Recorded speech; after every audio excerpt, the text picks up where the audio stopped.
I'm chatting today with Laura Adams from NETSCC, which is hosted by the University of Southampton. Laura and the team entered the IHR Awards recently, and they won the gold category in the DEI sector, which is what Tribepad was sponsoring. So firstly, Laura, congratulations. Fantastic news. I bet you and your team had a great night there. We did, thank you. It was a really great night. So tell me a little bit about what is NETSCC and why the DE&I category and what's your role there? Yeah, so NETSCC is part of the NIHR. We're part of the Coordinating Centre, which is the National Institute for Health and Care Research. My role within NETSCC is as a resourcing manager. Okay.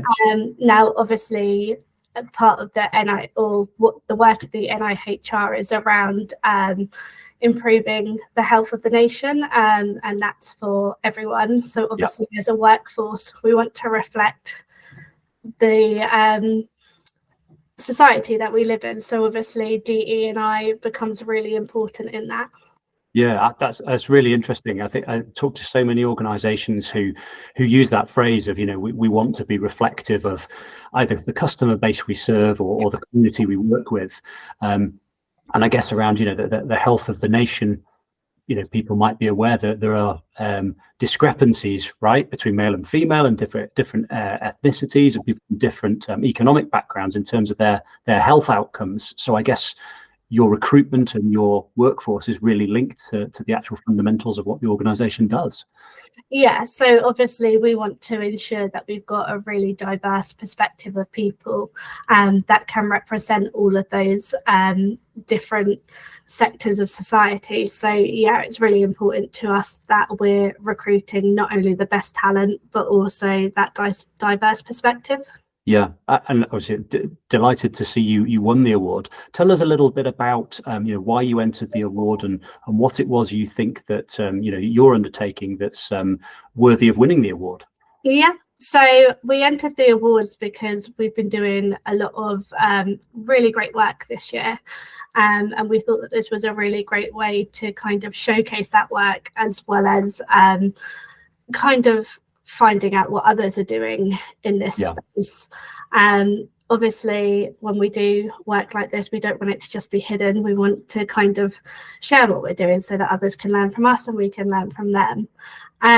So our kind of DE&I strategy this year kind of formed, but there were 4 strands to it. Mm-hmm. So we did a piece of work around how we advertise our roles and how we engage with candidates. We then did the work in terms of training our hiring managers, so offering them inclusive recruitment training. We have something called an inclusive recruitment champions. So we have one of those sit on every recruitment round that we run to kind of be the guardian of best practice. So the 4th strand to it was around the actual candidate journey, and one of the big things that we changed there is that we send out all of our interview questions in advance to candidates. Interesting. And we're really upfront and really transparent about exactly what to expect throughout our process.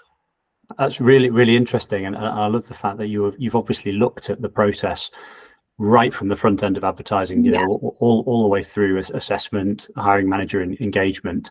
And how have you landed that change within the organisation? So I can imagine some hiring managers might say, "Oh, you can't send the questions out beforehand. Surely that's going to allow people to cheat." Yeah, and we had. Obviously, any big change comes with a bit of skepticism. I think what really helped is that we kind of did our research beforehand to kind of see, was anyone else out there doing that, and the kind of impact that it had. And it was very much a journey where we took them along with us. So that's why we ran the inclusive recruitment training alongside making these changes to the process. And it was really important to us that we got feedback not only from the candidates but from the hiring manager perspective. So we kind of did a small trial in terms of sending out the questions, and we trialed different ways of sending out questions. Kind of, did we send out the full set? Did we send out part sets? And since then, we've kind of refined our strategy from that perspective, taking on board the feedback from both sides. And we now find that we have much higher quality interviews, I'd say. The candidate satisfaction is a lot higher than it has been, and to be fair, the hiring manager satisfaction is a lot higher. Fantastic. Well, I mean, happier candidates, happier hiring managers. That has to be a process that is working. Yeah. And do you have any sort of results yet? I know it's really early days in terms of the difference it's actually making to hiring outcomes. Yeah. So one of the things that we shared as part of our award was kind of the diversity metrics that we're able to track.